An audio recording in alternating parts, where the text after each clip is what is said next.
El libro de Urantia. Documento 64. Las razas evolutivas de color.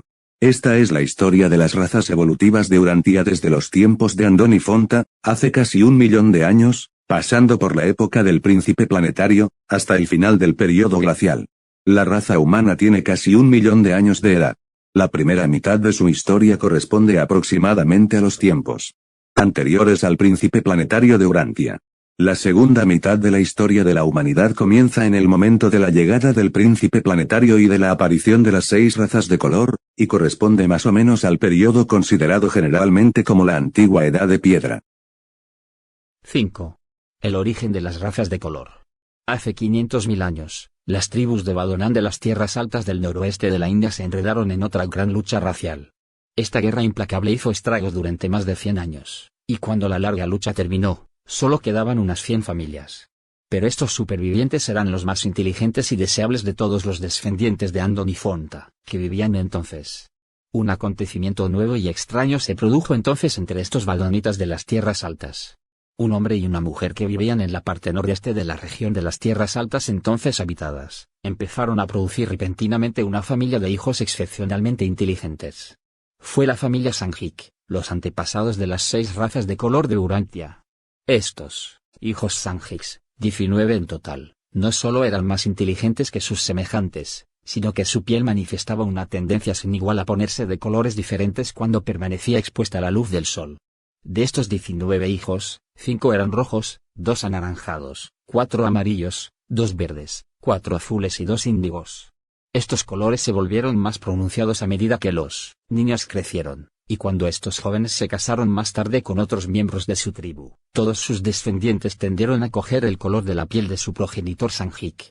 Interrumpo ahora esta narración cronológica, después de llamar vuestra atención sobre la llegada del príncipe planetario alrededor de esta época, para examinar por separado las 6 razas Sanjiks de Urantia. 6. Las 6 razas Sanjik de Urantia. En un planeta evolutivo medio, las 6 razas evolutivas de color aparecen de una en una. El hombre rojo es el primero que evoluciona, y vaga por el mundo durante épocas enteras antes de que aparezcan las siguientes razas de color. La aparición simultánea de las 6 razas en Urantia, y dentro de una sola familia, fue totalmente excepcional. La temprana aparición de los andonitas en Urantia fue también algo nuevo en Satania. En ningún otro mundo del sistema local se ha desarrollado una raza así de criaturas volitivas con antelación a las razas evolutivas de color. 1. El hombre rojo. Estos pueblos fueron unos especímenes extraordinarios de la raza humana, superiores en muchos aspectos a Andoni Fonta. Formaron un grupo sumamente inteligente y fueron los primeros hijos Sanjiks que desarrollaron una civilización y un gobierno tribales. Siempre fueron monógamos, e incluso sus descendientes mezclados practicaron rara vez la poligamia. En tiempos posteriores tuvieron dificultades graves y prolongadas con sus hermanos amarillos en Asia.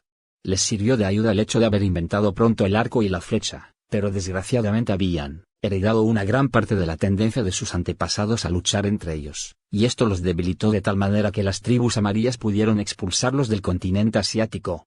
Hace aproximadamente 85.000 años, los supervivientes relativamente puros de la raza roja pasaron en masa a América del Norte, y poco después el istmo terrestre de Bering se hundió, lo cual los aisló por completo. Ningún hombre rojo volvió nunca a Asia. Pero por toda Siberia, China, Asia Central, la India y Europa, dejaron tras ellos a muchos descendientes suyos mezclados con las otras razas de color. Cuando el hombre rojo pasó a América, se llevó consigo muchas enseñanzas y tradiciones de su origen primero. Sus antepasados inmediatos habían estado en contacto con las últimas actividades de la sede mundial del príncipe planetario.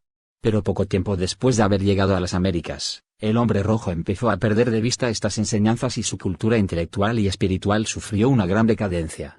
Estos pueblos empezaron muy pronto a pelearse de nuevo entre ellos con tanta violencia, que pareció que estas guerras tribales ocasionarían la rápida extinción de este resto, relativamente puro de la raza roja.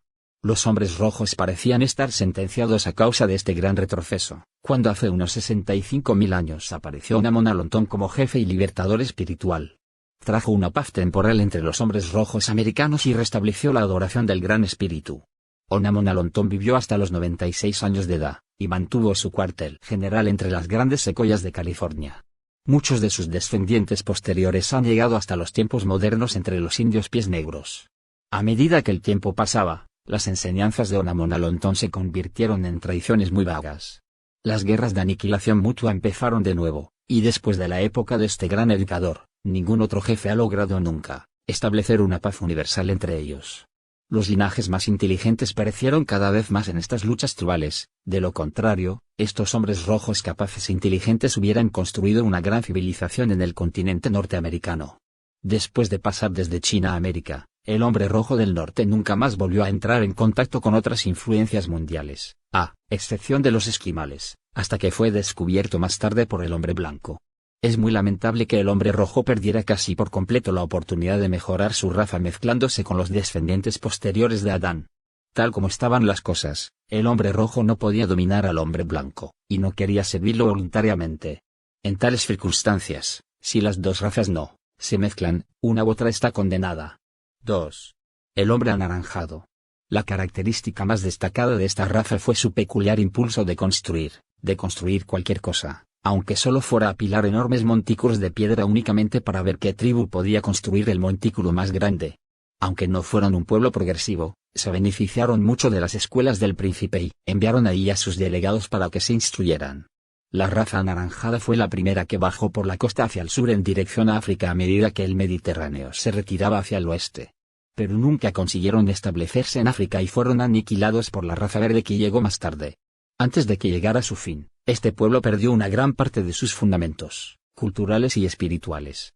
Pero alcanzaron un gran renacimiento y una forma de vida superior a consecuencia de la sabia dirección de Porsunta, el cerebro principal de esta raza desafortunada, el cual les aportó su ministerio cuando tenían su cuartel general en Armagedón, hace unos 300.000 años.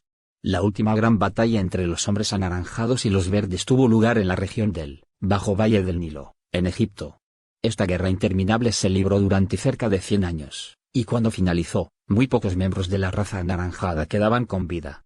Los restos dispersos de este pueblo fueron absorbidos por los hombres verdes, y luego por los índigos que llegaron más tarde. Pero el hombre anaranjado dejó de existir como raza hace aproximadamente 100.000 años. 3. El hombre amarillo. Las tribus amarillas primitivas fueron las primeras que abandonaron la caza, establecieron comunidades estables y desarrollaron una vida hogareña basada en la agricultura. Intelectualmente eran un poco inferiores al hombre rojo, pero social y colectivamente se mostraron superiores a todos los pueblos Sanjix en cuanto al fomento de la civilización racial. Como las diversas tribus, desarrollaron un espíritu fraternal y aprendieron a convivir en una paz relativa, fueron capaces de empujar a la raza roja por delante de ellas a medida que se extendieron por Asia. Se alejaron mucho de las influencias del centro espiritual del mundo y cayeron en una gran oscuridad después de la apostasía de Caligastia, pero este pueblo conoció una época brillante hace alrededor de 100.000 años, cuando Singlangton asumió la dirección de estas tribus y proclamó la adoración de la verdad única. El número relativamente importante de supervivientes de la raza amarilla se debe a la paz que reinaba entre sus tribus. Desde la época de Singlangton hasta los tiempos de la China moderna, la raza amarilla ha figurado entre las naciones más pacíficas de Urantia. Esta raza recibió un legado pequeño, pero poderoso, del linaje adámico importado posteriormente. 4. El hombre verde. La raza verde fue uno de los grupos menos capaces de hombres primitivos y se debilitaron enormemente a causa de sus grandes emigraciones en diferentes direcciones. Antes de dispersarse, estas tribus experimentaron un gran renacimiento cultural bajo la dirección de Fanta, hace unos 350.000 años. La raza verde se fraccionó en 3 divisiones mayores. Las tribus del norte fueron vencidas, esclavizadas y absorbidas por las razas amarilla y azul. El grupo oriental se amalgamó con los pueblos de la India de aquellos tiempos, y aún subsisten algunos restos entre ellos. La nación meridional penetró en África, donde destruyeron a sus primos anaranjados casi tan inferiores como ellos. En muchos aspectos, los dos grupos se enfrentaron de manera equitativa en esta lucha, puesto que cada uno poseía descendientes del tipo gigante. Muchos de sus jefes medían entre 2,40 m y 2,70 m de altura. Estas familias gigantes del hombre verde estuvieron limitadas principalmente a esta nación meridional o egipcia. Los supervivientes victoriosos de los hombres verdes fueron absorbidos posteriormente por la raza índiga, el último de los pueblos de color que se desarrolló y emigró desde el centro original de dispersión racial de los Sanjix. 5. El hombre azul. Los hombres azules fueron un gran pueblo. Inventaron muy pronto la lanza y posteriormente elaboraron los rudimentos de muchas artes de la civilización moderna. El hombre azul tenía la capacidad cerebral del hombre rojo junto con el alma y los sentimientos del hombre amarillo. los descendientes adámicos los prefirieron a todas las demás razas de color que subsistieron ulteriormente. Los primeros hombres azules fueron sensibles a las persuasiones de los instructores del Estado Mayor del príncipe Caligastia, y cayeron en una gran confusión cuando estos jefes traidores desvirtuaron posteriormente sus propias enseñanzas.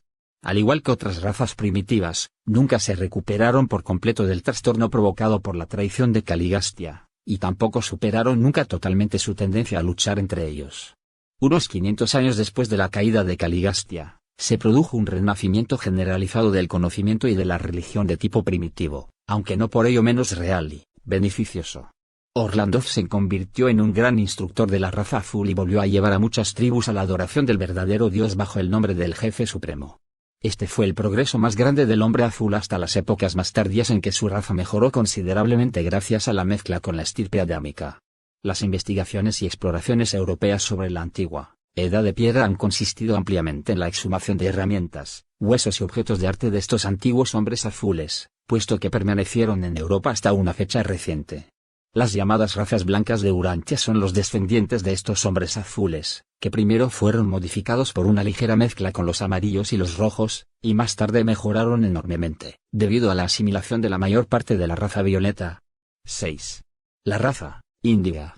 Así como los hombres rojos fueron los más avanzados de todos los pueblos sanjiks, los hombres negros fueron los menos progresivos. Fueron los últimos que emigraron de sus hogares de las tierras altas. Viajaron hasta África, tomaron posesión del continente y han permanecido ahí desde entonces, excepto cuando han sido sacados a la fuerza, de siglo en siglo, para convertirlos en esclavos. Aislados en África, los pueblos índigos, al igual que los hombres rojos, recibieron poca o ninguna de la elevación racial que podrían haber obtenido de la inyección de la sangre adámica.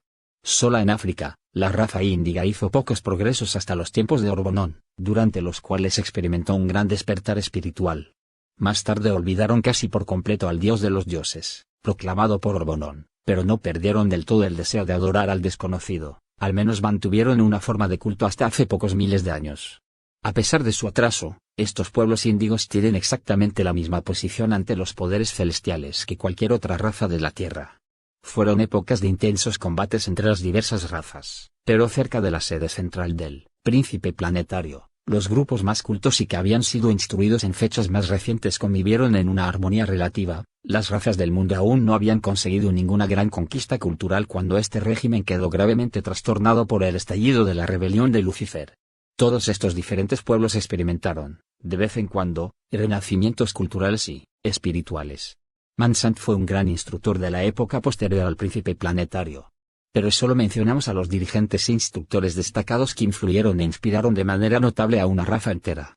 Con el paso del tiempo, numerosos educadores menos importantes aparecieron en distintas regiones. En conjunto, todos contribuyeron mucho a la suma total de influencias salvadoras, que impidieron el hundimiento completo de la civilización cultural, sobre todo durante el largo periodo de oscurantismo entre la rebelión de Caligastia y la llegada de Adán.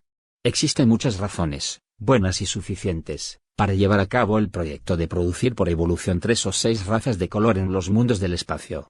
Aunque los mortales de Urantia quizás no se encuentren en condiciones de apreciar plenamente todas estas razones, quisiéramos llamar la atención sobre los puntos siguientes. 1. La variedad es indispensable para permitir el amplio funcionamiento de la selección natural, la supervivencia diferencial de las cepas superiores. 2. Se obtienen razas mejores y más fuertes mediante el cruce entre los diversos pueblos, cuando esas razas diferentes son portadoras de factores hereditarios superiores. Las razas de Urantia se hubieran beneficiado pronto de una fusión semejante, si un pueblo así de amalgamado hubiera podido después ser mejorado eficazmente mezclándose por completo con la raza adámica superior. En las condiciones raciales actuales, cualquier intento por llevar a cabo un experimento de este tipo en Urantia sería extremadamente desastroso. 3. La diversificación de las razas incita a una sana competición. 64 2.6.34, 726.6, 4. Las diferencias de categoría entre las razas, y entre los grupos dentro de cada raza, son esenciales para el desarrollo de la tolerancia y del altruismo humanos. 5. La homogeneidad de la raza humana no es deseable hasta que los pueblos de un mundo evolutivo no alcanzan unos niveles relativamente elevados de desarrollo espiritual.